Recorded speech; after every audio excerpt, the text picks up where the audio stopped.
in the space industry, because essentially we're moving into a new era. We've seen an enormous uptick in the number of launches and the number of objects in orbit, the number of operational objects in orbit as well.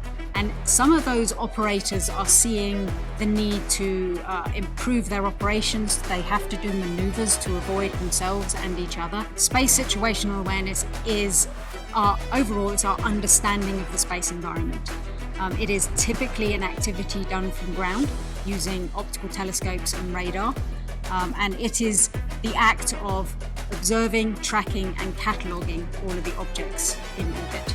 So those are terms typically used with space debris.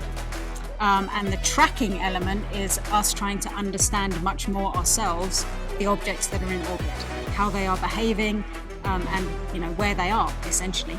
Mitigating is about forethought.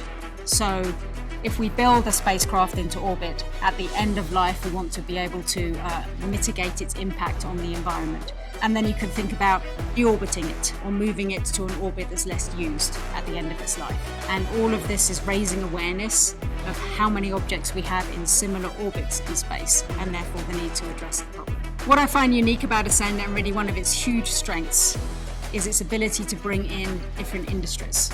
Historically, the space industry has been very insular. We can be a very closed network. Ascend's striving to bring in adjacent industries and those with a different viewpoint really enhances the conversation.